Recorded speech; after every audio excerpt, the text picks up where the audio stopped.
Hey guys, it's Shaggy here, welcome to another Need for Speed Most Wanted gameplay. Today I'll be going against the Koenigsegg Agera R with my Lamborghini Gallardo.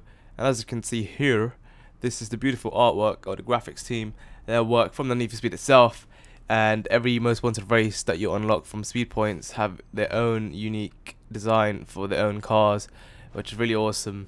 I don't know what sort of program they use there, but it seems like 4D cinema. I'm not sure, even more complex than that, but it's beautiful.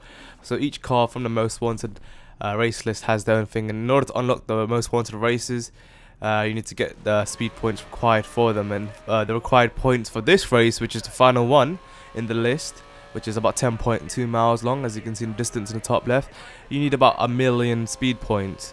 Now, as you can see in the top, that's my speed points there. I got 1 million and pretty much going for this. And you may be wondering why I'm using an unupgraded, performance-wise, a Lamborghini Gallardo. Well, this is because I was live streaming this a couple of days ago, and once I unlocked the race to get the Koenigsegg Agera R, I was asked to use this, and go against it, just to challenge myself. Because usually what people do is obviously use the best car in the game, which is fully upgraded, and go against Agera R and most likely win really easily and staying ahead in the lead. But challenging myself, meaning every time I go past him, he'll pretty much pass me every time. And the only way to win is obviously, well, I don't know.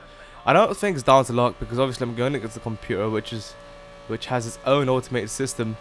But for some reason, the driver that was driving the Agera R was pretty bad. And as you saw there, there's supposed to be a roadblock, but I'm not too sure why there wasn't a roadblock there. Maybe because the PS3 takes time for it to load.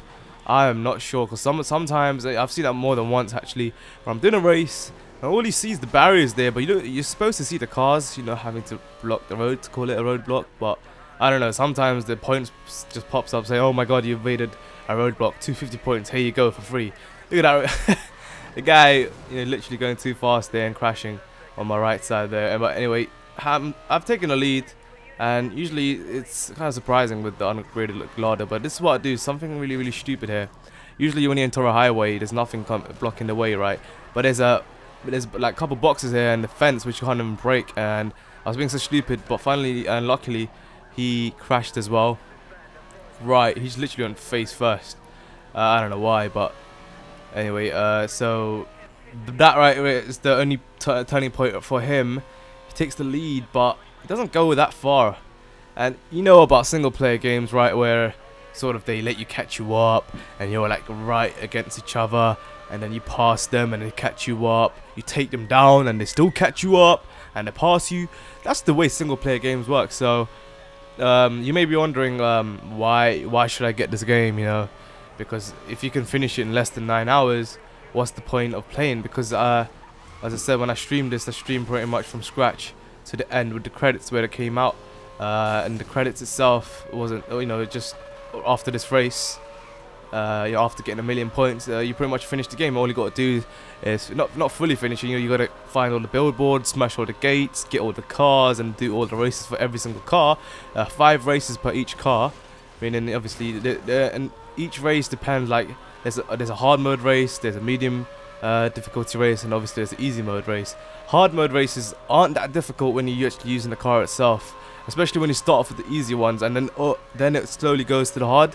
And once you obviously finish the easy ones, you unlock the performance upgrades that you can upgrade your car with. So it pretty much balances out with a hard race, so you can't really classify it as hard itself. Because if you want to call it hard, I don't know how that was a takedown by the way, but if you want to call a race hard, you got to do it like this. You got to go with the unupgraded car first and do the hard races itself. So I would classify this as a hard race, because you're not supposed to be using a car which is not upgraded at all, because that's not why they designed this. Obviously you got to use what you have that is the fastest to go against the final race, right? That makes sense.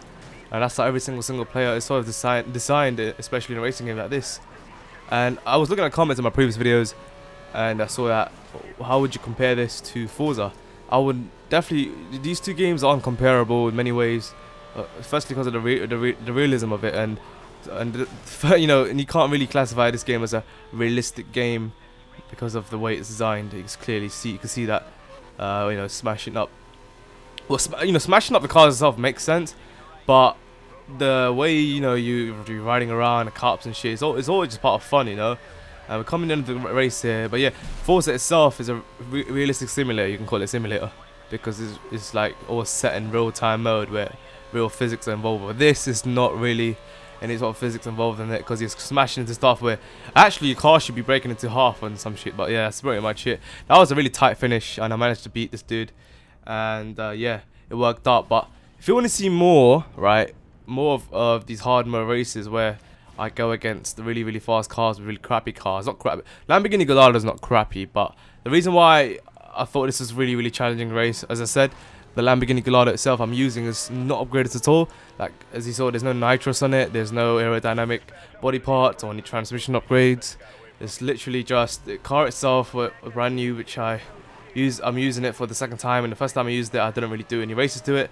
I just tried it out, you know, just to speed and shit and see how it is in the start, but then after that I switched immediately to a different car. But yeah, if you definitely want to see more harder races, then yeah, like this, definitely let me know in the comments below. And also, right now, if you notice the way the most wanted races work, you know, as I said, you gotta get the points required to unlock the races. So for example, if you want to be in the 9th most wanted list, oh my god, I just baffled there. You gotta get a certain amount of points, like it's 100k. If you want to get to the final race like this, you gotta get a million. So obviously it goes up step by step. So you don't have to do it. Like, for example, I left when I was doing this, when I was doing my campaign mode, if you can call it. I left. I didn't do the races until the 4th most wanted because I didn't really know what the hell it was. I thought you gotta spend the points to do the race, but then I realized you require this many points to unlock the race, which makes sense. So I decided to do it with the really fast cars. Then I realized that this was too easy, you know. So I decided to obviously look at the stream chat. Someone said, you know, use this car to go against. I'm like, okay, let me try it. I was like, no way, I'm not gonna do this. And I don't know how I missed him there, but yeah, once I used this Lamborghini, it was really challenging. But anyway, after you finish and you beat the driver, after you beat the most wanted driver, as you can see here, you gotta take him out after the race to basically get the car for yourself. And as you can see here, my failed attempts to actually take him down, it was quite horrendous because it was really embarrassing. Because I don't know, every time I get going past him, but there we go. Finally, I shot him down where he crashed into traffic like an idiot. Sometimes computer players, I don't know what the hell they do or intend on doing, but they just cannot get it right with the fastest car. It's too embarrassing. But anyway, that's pretty much it. And this is the credits. This is the ending of the game itself. If you don't want to spoil it for yourself, then just turn it off now. But it's just like what they showed in the trailers and whatever. But yeah, Avantara, I've pretty much got every single car that is really good. So I think I've got 37 cars out of 41, but there's only 41 cars, unfortunately. I was kind of surprised at first why there's only 41 cars in the game. But I don't know, that's how much you said on the statistic board. But you know, you can keep getting points over and over again. I'm not too sure about the multiplayer. I tried it out. It was really weird because you're expected to coordinate with random players in public lobbies, which I found disappointing because it's kind of hard to do that when you have stupid players in most of the lobbies. So I don't know, I haven't tried out the friends lobby yet, so I'll definitely do that. If you do have Need for Speed Most Wanted on the PlayStation, please write down your PSN in the comments below. I will add you because I am playing this game and I like to play with you guys and see how it is with multiplayer, and definitely try it out and post some videos on it. But yeah, that is it. That is pretty much it. Let's just go into the Koenigsegg Agera now. Just an ending. Skip this. Well, I'm not sure if I skipped this credits or not. Oh my god, I haven't skipped the credits yet. But yeah, this is the credits. I'm not too sure if I'm supposed to show this, but I don't know. Here's the credits, I guess, for the game itself. But it really did finish quite fast, whole story. Because if I was streaming for 10 hours straight yesterday, not yesterday, a couple of days ago, yeah, I mean, you're bound to finish it. If I was playing non-stop, literally just taking toilet breaks and coming back and playing it, finish off.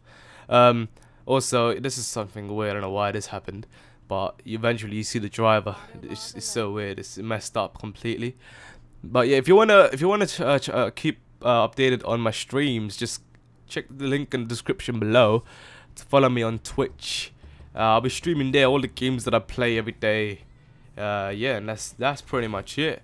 Get into the Koenigsegg. I don't know if that's how you pronounce it, because I obviously can't pronounce Chevrolet. I don't know how it sounds like, but Chevrolet cops. Someone told me that Chevrolet is not how you pronounce it, and it sounds stupid, but I don't know. Chevrolet. That sounds better. Look at this. Look how long it takes to load. But yeah, this is Need for Speed, and this is the Koenigsegg Agera R. Beautiful car. And also, one thing I've noticed, which I find really weird, is that every car you get is always white. Why is it always white? So anyway, I'll see you guys soon. Give this video a thumbs up, as always helps. Check your sign out. Good night, peace. Yeah!